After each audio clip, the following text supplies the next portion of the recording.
Hello students, आज हम आपको ऑर्गेनिक केमिस्ट्री का इंट्रोडक्शन देने जा रहे हैं और ऑर्गेनिक केमिस्ट्री की जो मेन एंट्री है वो टॉपिक पढ़ाने जा रहे हैं। ये टॉपिक 11th के स्टूडेंट के लिए भी बहुत इंपॉर्टेंट है और 12th के स्टूडेंट के लिए भी बहुत इंपॉर्टेंट टॉपिक है। तो सबसे पहले हम स्टार्ट कर रहे हैं general organic chemistry GOC.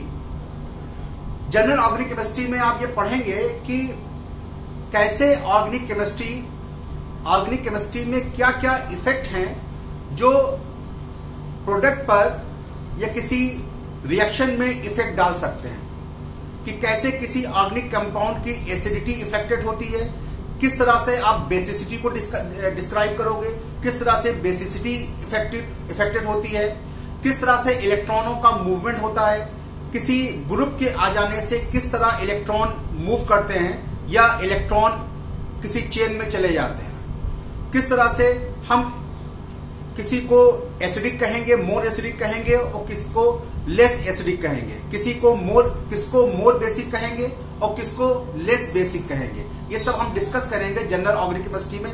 General organic chemistry में ही हम आपको रिएक्शन मैकेनिज्म पढ़ाएंगे कि रिएक्शन मैकेनिज्म किस तरह से होती है, किस तरह से सब्स्टिट्यूशन रिएक्शन होती है, किस तरह से एडिशन रिएक्शन होती है। ये सबकी मैकेनिज्म हम आपको जनरल ऑर्गेनिक केमिस्ट्री में ही पढ़ाएंगे। इसको शुरू करने से पहले सबसे पहले जो बहुत ही बेसिक टॉपिक है आप लोगों का, नेचर ऑफ कार्बन, कि कार्बन को हम कब प्राइमरी कहें, कब सेकेंडरी कहें, कब टर्शरी कहें, कब क्वार्टरनरी कहें, कब हम कार्बन को अल्फा कार्बन कहेंगे, कब कार्बन को बीटा कहेंगे, कब कार्बन को गामा कार्बन कहेंगे, या एलाइलिक वेनाइलिक ग्रुप क्या होते हैं। ये आज के वीडियो लेक्चर में हम सिर्फ यही कवर करेंगे कि किस टाइप से आप कार्बन को नाम देंगे, प्राइमरी, सेकेंडरी, टर्शरी। ठीक है, तो आप हेडिंग देंगे nature of carbon.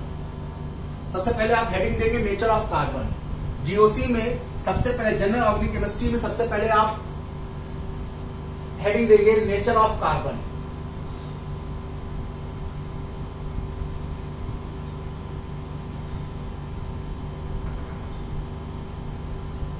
Nature of carbon.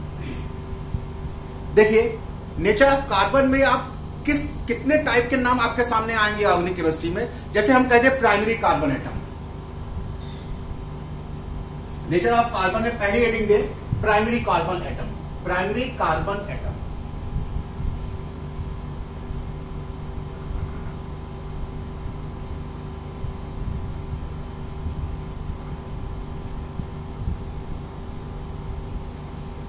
Primary carbon atom को 1 डिग्री कार्बन भी कहते हैं। बहुत सिंपल चीज है, प्राइमरी कार्बन एटम को 1 डिग्री कार्बन भी कहते हैं। 1 degree carbon, primary carbon atom को 1 डिग्री कार्बन भी कहते हैं। क्या होता है? The carbon attached with only 1 carbon atom. या तो ये सिर्फ एक कार्बन एटम से जुड़ा हो या और ऑल हाइड्रोजन एटम, या तो सिर्फ एक कार्बन से जुड़ा हो या सभी हाइड्रोजन से जुड़ा हो, चारों वैलेंसी हाइड्रोजन सेटिस्फाई हो, तो उसको प्राइमरी कार्बन एटम कहेंगे। कैसे? जैसे हम लिखे CH4, जैसे लिखे हम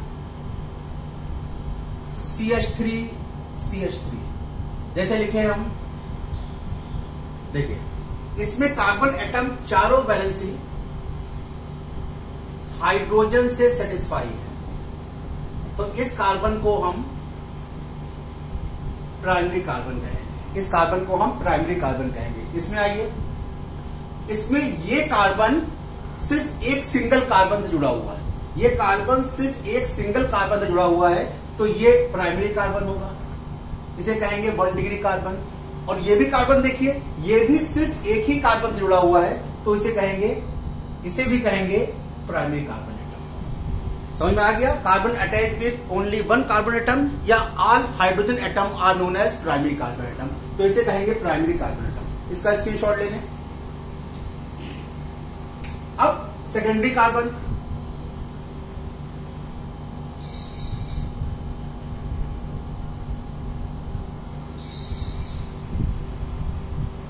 secondary carbon atom,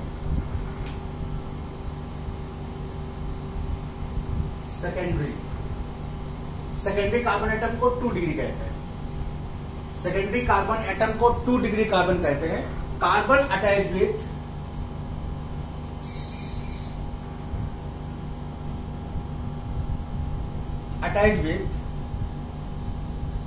to carbon atom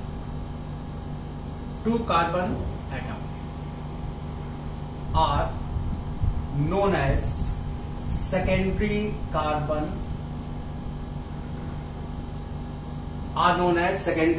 atom. ठीक है, जैसे हमने ये कहते हैं CH3 CH2 CH3, ये कहते हैं CH3 CH CH2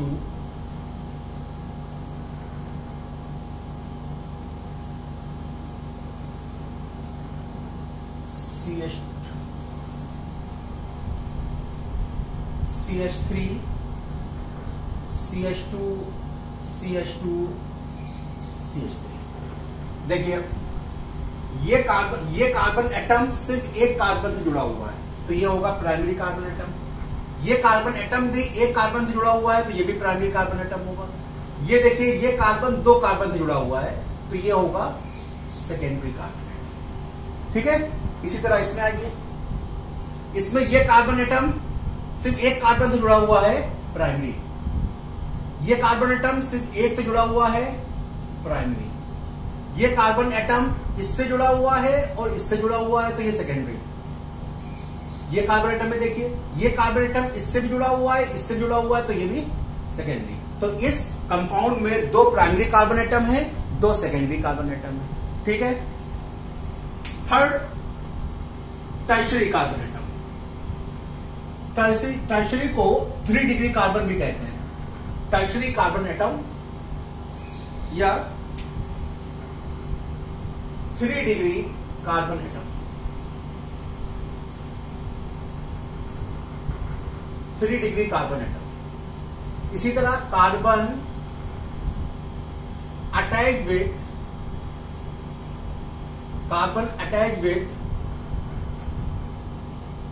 3 carbon atom. Carbon ही नहीं, किसी भी 3 अलग कोई भी ग्रुप हो सकते हैं। ठीक है, कोई कार्बन ही नहीं है। Carbon attach with 3 carbon atom are known as tertiary carbon atom,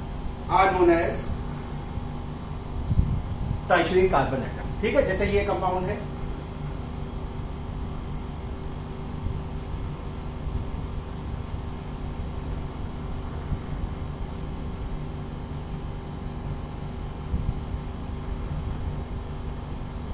ये कंपाउंड ये है,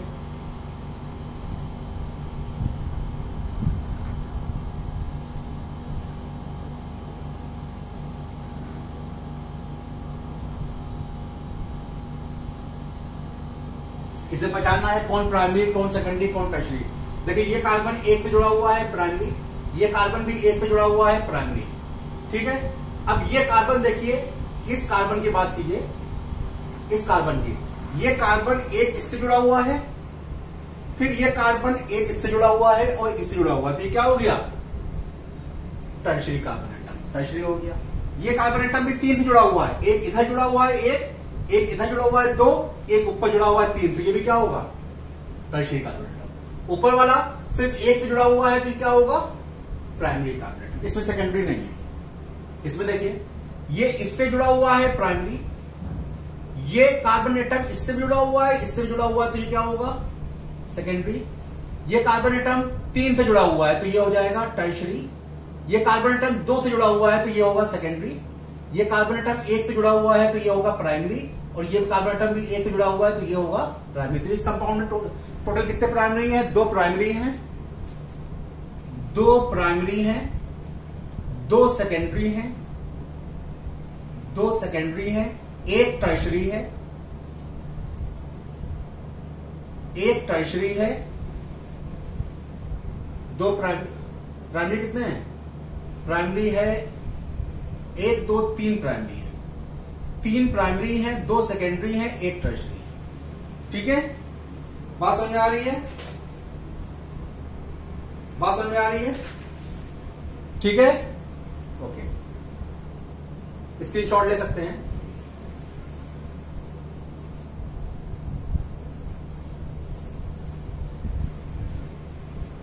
अगर मान लो ये कहते हैं हम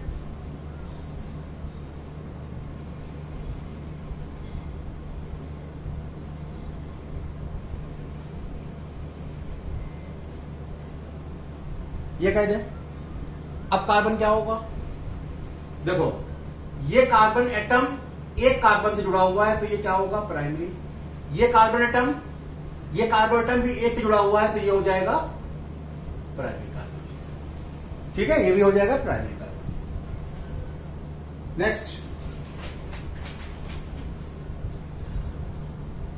एक कार्बन और आता है क्वार्टरनरी कार्बन। क्वार्टरनरी कार्बन,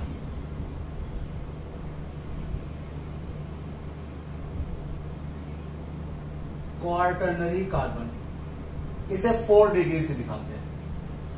जो चारों तरफ जुड़ा हो उसे कहते हैं quaternary carbon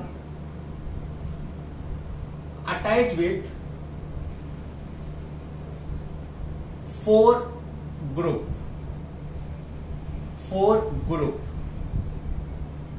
are known as 4 degree carbon. जैसे ये है CH3 C CH3 CH3 CH2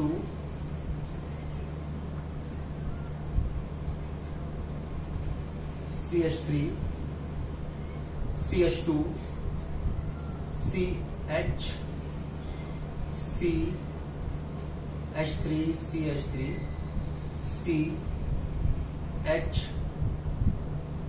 CH3 CH3। अब देखिए इसमें कितने प्राइमरी, कितने सेकेंडरी, कितने टर्शरी कार्बन और कितने क्वार्टरनरी कार्बन। देखिए ये कार्बन एक पे जुड़ा हुआ है प्राइमरी, ये कार्बन एक पे जुड़ा हुआ है प्राइमरी। ठीक है, ये कार्बन चारों तरफ से जुड़ा हुआ है तो ये हो जाएगा क्वार्टरनरी कार्बन 4 डिग्री। ये कार्बन 3 तरफ से जुड़ा हुआ है, 1 2 3, तो ये हो जाएगा टर्शरी कार्बन। ठीक है, ये कार्बन भी चारों तरफ जुड़ा हुआ है तो ये हो जाएगा क्वार्टरनरी कार्बन। ये कार्बन 3 तरफ जुड़ा हुआ है, 1 2 नीचे 3, टर्शरी कार्बन। ये हो गया प्राइमरी कार्बन। अब नीचे वाले सब ये ज्वाइंट है, सब प्राइमरी होंगे, ये सब प्राइमरी होंगे। ये भी प्राइमरी, ये भी प्राइमरी और ये भी प्राइमरी। ठीक है, स्क्रीनशॉट ले लीजिए।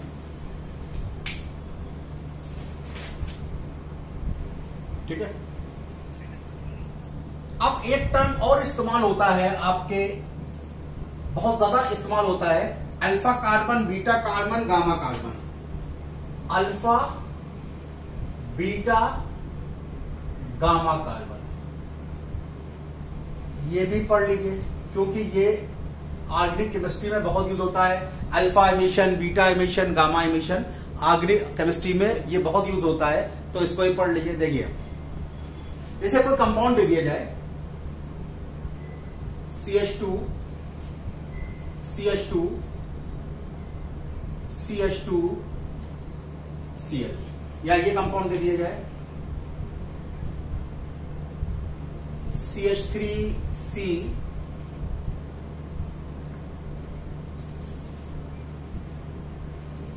CH3 CH2 CH Cl CH2 Cl3। अब इसमें अल्फा, बीटा, गामा की पहचान करिए कि अल्फा कार्बन कौन होगा, बीटा कार्बन कौन होगा और गामा कार्बन कौन होगा। देखिए वो कार्बन जो डायरेक्ट फंक्शनल ग्रुप से जुड़ा हो, वो कार्बन जो डायरेक्ट फंक्शनल ग्रुप से जुड़ा हो वो क्या कहलाएगा? अल्फा कार्बन कहलाएगा। देखिए ये यहां इसका फंक्शनल ग्रुप है। फंक्शनल ग्रुप समझते हैं आप लोग, आईयूपीएसी में पढ़ चुके हैं। तो ये इसका फंक्शनल ग्रुप है। ये किससे अटैच है? डायरेक्ट इससे अटैच है।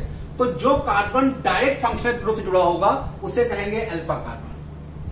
जो कार्बन डायरेक्ट फंक्शनल ग्रुप से जुड़ा होगा उसे कहेंगे अल्फा कार्बन, उसके पड़ोस वाला होगा बीटा कार्बन और उसके पड़ोस वाला होगा गामा कार्बन। ठीक है, जो कार्बन डायरेक्ट फंक्शनल ग्रुप से जुड़ा होगा उसे कहेंगे अल्फा कार्बन, उसके बाद बीटा कार्बन, उसके बाद गामा कार्बन। यहां पे देखिए फंक्शनल ग्रुप, यहां पे मान लो यहां पे OH है, ना थोड़ा बदल लो OH।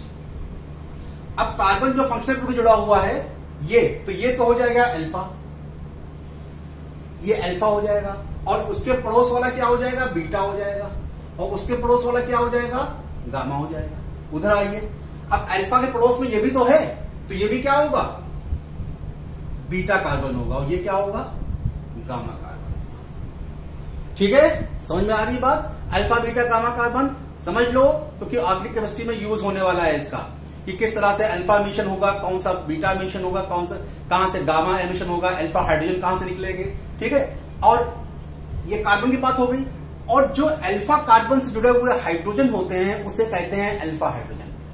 ठीक है, तो ये होंगे अल्फा हाइड्रोजन, अल्फा हाइड्रोजन। तो क्या लिखेंगे, कार्बन डायरेक्टली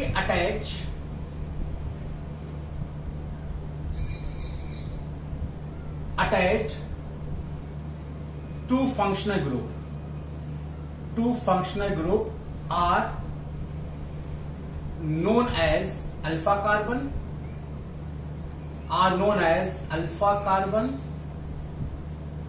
ठीक है, are known as alpha carbon। next to alpha carbon is beta carbon, next to alpha carbon is beta carbon, and next to beta carbon is gamma carbon,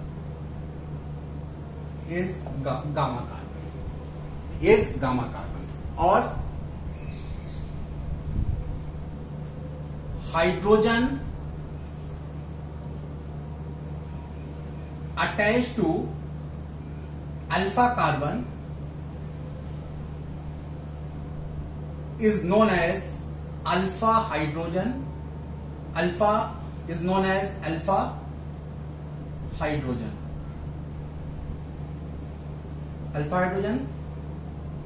with beta carbon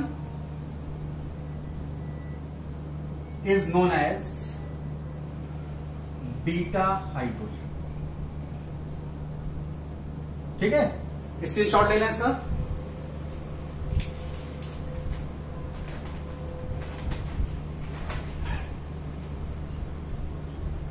screenshot ले लें।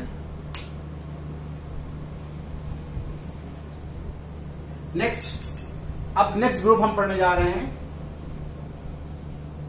जिसका भी उसका भी use होगा। जैसे कहीं कहीं यूज होता है, जैसे कह दे वेनाइल ग्रुप,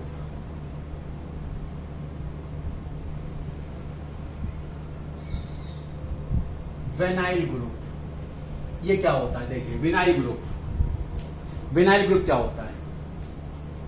इस ग्रुप को CH2 double bond CH2 group को हम विनाइल ग्रुप कहते हैं। ठीक है, CH2 डबल बॉन्ड ग्रुप को हम विनाइल ग्रुप कहते हैं। Carbon having double bond are known as vinyl group,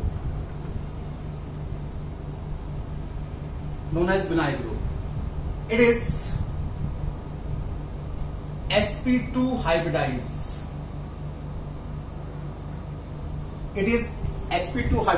तो ये कार्बन भी विनाइलिक कार्बन होगा और ये कार्बन भी विनाइलिक कार्बन होगा। ये पूरा ग्रुप क्या है, विनाइल ग्रुप है। ये पूरा ग्रुप को कहते हैं विनाइल ग्रुप।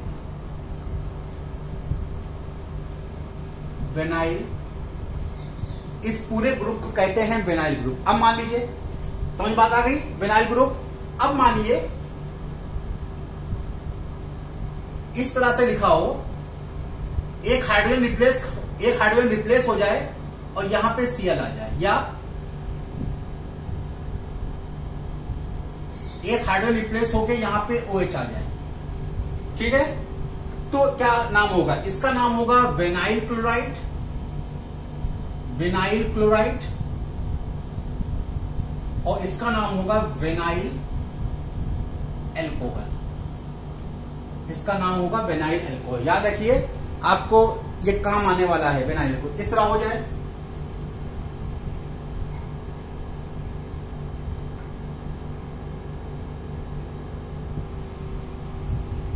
ठीक है। डबल बॉन्ड से डायरेक्टली अटैच है ना क्लोरीन, तो ये भी क्या होगा? विनाइल क्लोराइड होगा। इस तरह भी विनाइल क्लोराइड होगा। इस तरह हो जाए, ये भी क्या होगा? विनाइल क्लोराइड होगा। या इस तरह हो जाए,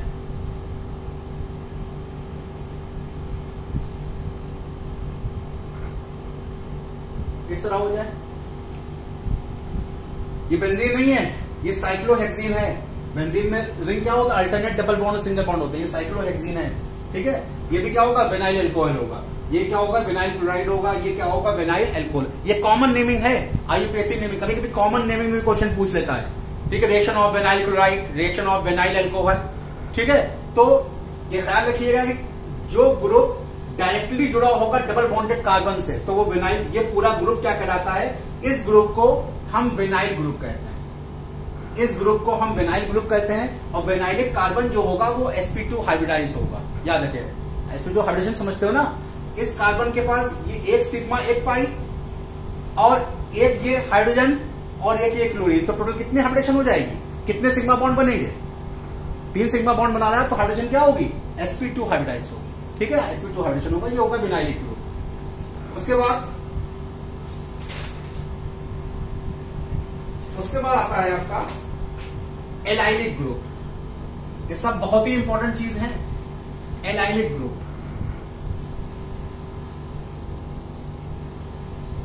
ये सब काम आने वाली हैं चीजें ऑर्गेनिक केमिस्ट्री में। एलाइलिक ग्रुप, ये एलाइलिक ग्रुप क्या होता है? विनाइलिक ग्रुप में डबल बॉन्ड से डायरेक्टली कोई ग्रुप आके, डबल बॉन्डेड कार्बन से डायरेक्टली आके कोई कार्बन जुड़ जाता है। और अगर कंडीशन ये हो जाए,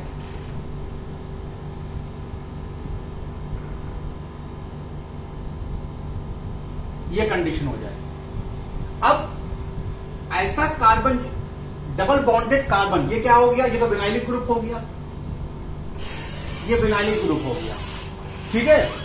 और ये विनाइलिक ग्रुप हो गया। अगर विनाइलिक ग्रुप से कोई कार्बन आके जुड़ जाए, विनाइलिक ग्रुप से कोई कार्बन आके जुड़ जाए, तो इसे क्या कहते हैं? एलाइलिक ग्रुप कहते हैं। इसे क्या कहते हैं? एलाइलिक, ये एलाइलिक ग्रुप है, ठीक है। अब कार्बन, अब कोई अगर फंक्शनल ग्रुप आए और यहां पे हाइड्रोजन निकाल के यहां पे जुड़ जाए, मान लीजिए यहां पे OH जुड़ दिया, इधर नहीं जुड़ना, इधर जुड़ेगा तो फिर वही विनाइल बन जाएगा, तो इधर ही जोड़ना है हमको। जोड़ना किधर है? इधर जोड़ना। तो इसे क्या कहेंगे?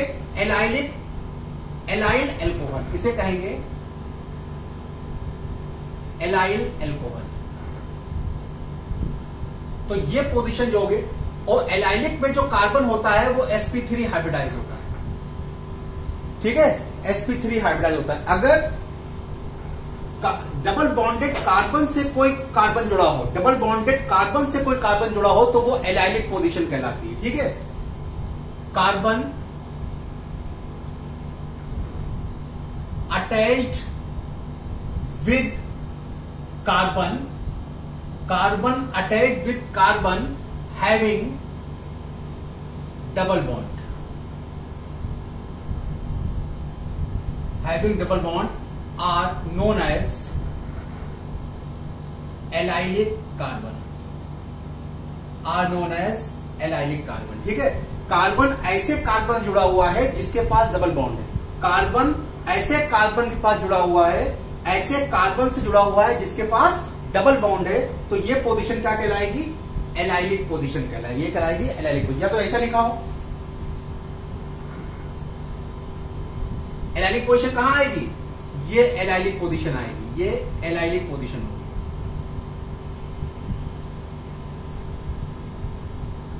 पोजीशन है। अगर मान लीजिए यहाँ पे OH लगा हो तो इसे क्या कहेंगे?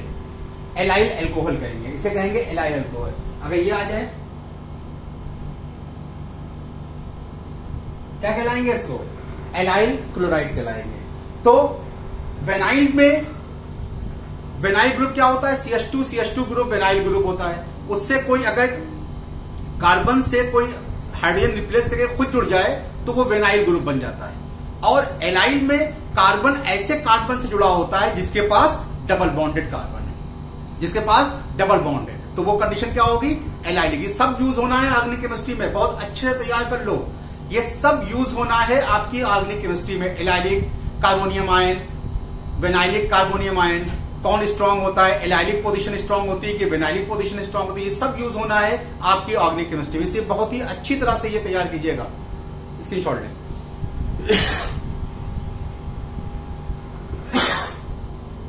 ठीक है, 2 पोजीशन और डिस्कस करते हैं और लेक्चर को बंद करते हैं। ठीक है,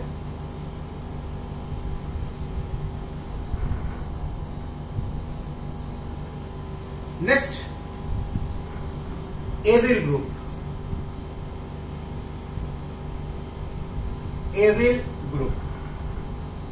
एरिल ग्रुप और फेनाइलिक ग्रुप। फेनाइलिक ग्रुप देखो, एरिल टर्म मोस्टली इस्तेमाल करते हैं बेंजीन के लिए। एरिल या फेनिल हम मोस्टली इस्तेमाल करते हैं बेंजीन के लिए। अगर बेंजीन रिंग से कोई डायरेक्ट ग्रुप जुड़ा हो, बेंजीन रिंग से कोई डायरेक्ट जुड़ा हो तो इसे कहेंगे, ये तो क्लोरोबेंजीन करते हैं, ये क्या है? एरिल हैलाइड हो जाएगा। या इसको फेनॉल कहते हैं, लेकिन ये क्या है? ये एल्कोहल है। क्या कहेंगे इसको? फेनाइल एल्कोहल, फेनाइल क्लोराइड भी कह सकते हैं। तो एरिल टर्म मोस्टली इस्तेमाल करते हैं हम बेंजीन रिंग के लिए इस्तेमाल करते हैं। ठीक है, बेंजीन रिंग से अगर डायरेक्ट कोई ग्रुप जुड़ा हो तो वो एरिल ग्रुप कहलाता है। एरिल मतलब बेंजीन रिंग। ठीक है, बेंजीन रिंग से कोई डायरेक्ट ग्रुप जुड़ा हो तो इसे कहते हैं एरिल ग्रुप। और एरिल या फेनिल बात एक ही है, इसे फेनिल अल्कोहल भी कहेंगे, फेनिल क्लोराइड भी कहेंगे, या इसको क्लोरोबेंजीन या इसको फेनॉल भी कहेंगे। कॉमन नेम में फिनॉल कहते हैं, इसे क्लोरोबेंजीन कहते हैं, इसको फेनिल क्लोराइड और फेनिल अल्कोहल भी कह सकते हैं। ठीक है, तो एरिल ग्रुप मोस्टली किसके इस्तेमाल करते हैं हम? आपके हेलो एल्केन या हेलो एरीन्स आपके कोर्स में है, वो मैं पढ़ाऊंगा। तो हेलो एरीन्स मतलब यही, बेंजीन रिंग से डायरेक्टली जो हाइड्रोजन जुड़ा होगा उसे कहेंगे एरिल हेलो एरीन कहेंगे, हेलो एरीन कहेंगे। ठीक है, लिख लीजिए, group directly attached to benzene ring, group directly attached to benzene ring are known as aryl group. ठीक है, एक और पढ़ लीजिए, बेंजाइलिक ग्रुप। बेंजाइलिक, ये सब यूज होना है। Benzylic group, benzylic group. अब ये क्या होता है बेंजाइलिक ग्रुप? एरिल ग्रुप में बेंजीन रिंग से डायरेक्ट ग्रुप जुड़ता है, लेकिन बेंजाइलिक ग्रुप से बेंजीन रिंग से जुड़े हुए कार्बन से कोई चीज जुड़ जाए। एरिल ग्रुप में क्या था कि बेंजीन रिंग से डायरेक्ट कोई ग्रुप जुड़ा था, लेकिन बेंजाइलिक ग्रुप में कार्बन एटम बेंजीन रिंग से जुड़ा हुआ है, उससे कोई ग्रुप जुड़ जाए, इसे कहेंगे benzyl chloride. Benzyl chloride.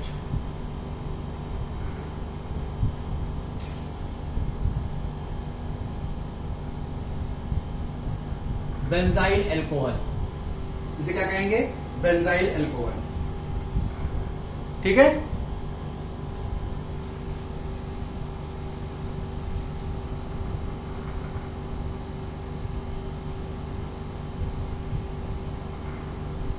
Benzyl amine, benzyl amine.